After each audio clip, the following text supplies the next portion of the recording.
Arrivé ici, mon premier jour, je ne parlais pas anglais. Je parlais le franc-anglais. Quand ça arrivait, je pouvais parler quelques petits mots en anglais, mais sinon, je parlais le franc-anglais. Quand je suis arrivée ici, la lecture, ce n'était pas trop ça. Je ne savais même pas lire, je prononçais toujours I. Mais j'ai appris ici que on lit le français tel qu'écrit, mais on lit l'anglais tel que prononcé. Donc, on ne dira pas qu'un mot se lit, ici le I se lit I, là-bas ça va forcément se lire I. Pourtant en français, c'est le cas. Le vocabulaire, ce n'était pas ça. J'étais vraiment nulle dans le vocabulaire. Je savais même pas comment appeler une table.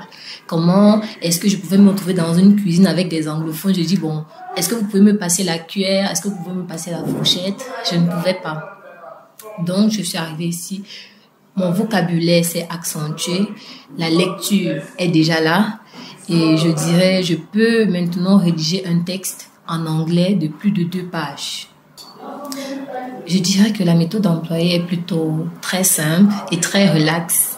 Elle est vraiment très relaxe parce que tu arrives, c'est vrai, le premier jour on te bouscule un peu avec trop d'anglais pour te montrer que évidemment tu es dans un secteur d'anglophone.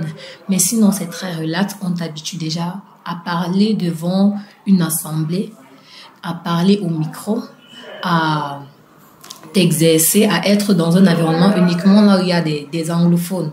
Parce que rares sont les bilingues. Quand tu viens étant un francophone, on t'évite quelqu'un qui est bilingue parce que tu peux le pousser à te parler français quand ça ne va pas. Mais par contre, moi, j'avais un mentor anglophone à 100% qui, elle aussi, de temps en temps, essayait d'apprendre le français quand ça n'allait vraiment pas. Mais sinon, ici, on nous apprend à lire. On a la lecture qu'on a appelée ici Nas Daily. On avait 5 textes à lire et à mémoriser. On avait une Bible, si je peux l'appeler comme ça, une Bible avec petit b, une Bible qui avait un vocabulaire vraiment différent vocabulaire. On avait des expressions idiomatiques parce qu'en français aussi on a le français soutenu. Ici aussi on nous apprend des expressions idiomatiques pour pouvoir s'exprimer avec les Américains.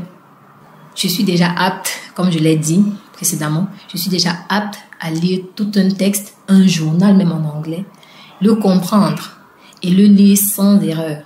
Je suis également capable de parler, de discuter, d'appeler ceci table, table, d'appeler la chaise chair, appeler la fourchette fork, je suis capable vraiment d'utiliser beaucoup de petits mots en anglais que je ne connaissais pas avant.